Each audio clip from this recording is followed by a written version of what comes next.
नमस्कार, मैं प्रीति सुमन दास। स्वागत है आपको मेरे पॉडकास्ट किंडल लाइव पर।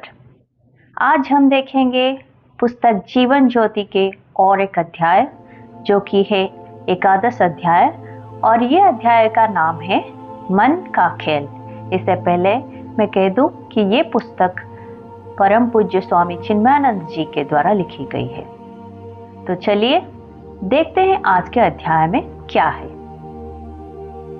धर्म कोई अंधविश्वासों की गठरी नहीं है जिसमें समय समय पर धूप और मोमबत्ती जला लेना पर्याप्त है। इसे सावधानी पूर्वक विश्लेषण कर हम देखें तो यह ऐसा जीवन विज्ञान मिलेगा जिसमें व्यवहारिक जीवन की संपूर्ण विधि बताई गई है। इसके आदेशों का विश्वास पूर्वक पालन और इसके व्यवहारिक निर्देशों का अनुसरण कर मनुष्य इस संसार को अपने रहने के लिए अधिक सुंदर और सुखद बना सकता है। जीवन अनुभवों का एक संचय है। अनुभवकर्ता वस्तु जगत के संपर्क में आता है और उससे सुख या दुख, हर्ष या विषाद, सफलता या असफलता स्वयं प्राप्त करता है। उसकी प्रतिक्रियाएं उसके मन बुद्धि के उपकरण की गुणवत्ता और संरचना पर निर्भर करती है। हर व्यक्ति में भिन्न भिन्न प्रकार की बनावट के उपकरण रहते हैं। हर व्यक्ति अपने आंतरिक उपकरणों के माध्यम से बाह्य संसार को देखता है और उससे एक विशेष प्रकार का मानसिक चित्र प्राप्त करता है। इस प्रकार हर व्यक्ति का उपकरण जैसा चित्र उपस्थित करता है, उसके अनुकूल एक ही संसार भिन्न भिन्न रूपों में प्रकट होता है।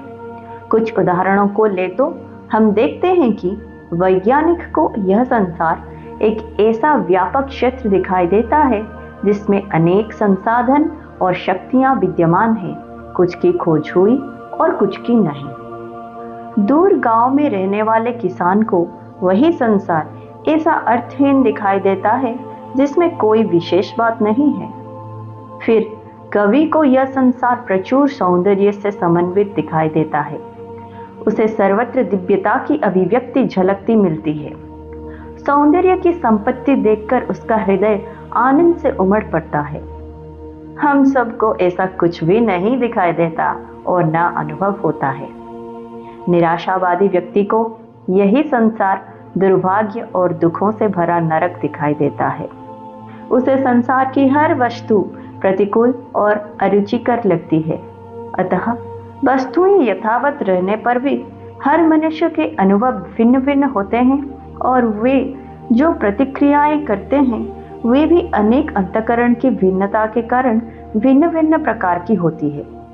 अतः संसार की कोई निश्चित या स्पष्ट परिभाषा नहीं दी जा सकती। व्यक्तिगत दृष्टिकोण के अनुसार बहुरूपदर्शी यंत्र यानी कि कैलेडोस्कोप की भांति उसका रूप बदलता रहता है। उदाहरणार्थ, नीला चश्मा लगाने वाले को संसार नीला दिखाई देता है और उसे बदलकर हरा चश्मा लगाने वाले व्यक्ति को उसे संसार हरा दिखाई देने लगता है। इस सत्य को समझकर धर्म गुरुओं ने मनुष्य को यह सम्मति दी है कि वो अपने अनुभवों के आंतरिक उपकरणों का पुनर्निर्माण और सुधार करे। इससे वह संसार का सही रूप समझ सकेगा। उनका नारा था, मन को जीतकर तुम संसार को जीत लोगे।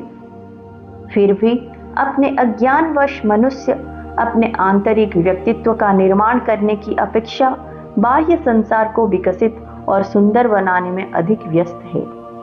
परिणामतः 3 प्रकार के कार्यकर्ता उत्पन्न हुए हैं जिन्होंने संसार को रहने योग्य उत्तम स्थान बनाने के लिए मनुष्य जाति की निष्ठापूर्वक सेवा की है। ये तीनों अर्थशास्त्री, राजनीतिज्ञ और वैज्ञानिक हैं। अर्थशास्त्रियों ने लोगों के लिए धन और भौतिक संपन्नता उपलब्ध की। राजनीतिज्ञों ने आपसी सहयोग से रहने की व्यवस्था बनाई। वैज्ञानिकों ने प्राकृतिक शक्तियों पर अपना आधिपत्य कर उन्हें मनुष्य के लिए उपयोगी और सुखद बनाया। निस्संदेह ये बहुत बड़ी सेवाएं हैं, किंतु मनुष्य इस विलासिता की सामग्रियों से परिपूर्ण संसार में रहकर भी अपने दुख दर्द भरे संसार का प्रक्षेप किया करता है। यह वैसा ही है जैसे अपच और वमन रोग से पीड़ित व्यक्ति के सामने बड़ा स्वादिष्ट और गरिष्ठ भोजन खाने के लिए रखा गया हो। स्वस्थ रहने पर जिस भोजन को वो बड़े स्वाद से ग्रहण करता, उसे अब देखकर ही मुंह सिकोड़ लेता है। सच्चा धर्म हमें अपने आप को समझने में सहायता देता है। यह संसार और कुछ नहीं, केवल मनुष्य के व्यक्तिगत विचारों और भावों का स्थूल प्रक्षेप है। अपने आंतरिक व्यक्तित्व को विकसित करने का मार्ग सभी शास्त्रों में बताया गया है। धर्म में मनुष्य के लिए कुछ जीवन मूल्य निर्धारित किए गए हैं, जिनके अनुसार उसे रहना और व्यवहार करना चाहिए। ये मूल्य सर्वमान्य हैं और ये ऐसे प्राकृतिक नियमों हैं जो मनुष्य और संसार से उसके संबंध पर शासन रखते हैं।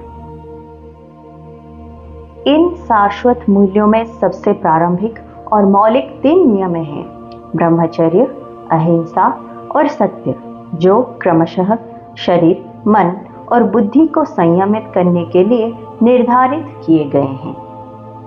तो ये था आज के अध्याय में।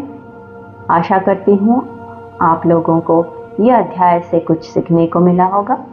मिलते हैं और एक नए अध्याय के साथ। तब तक जय श्री कृष्णा। ओम श्री गुरुभ्यो नमः।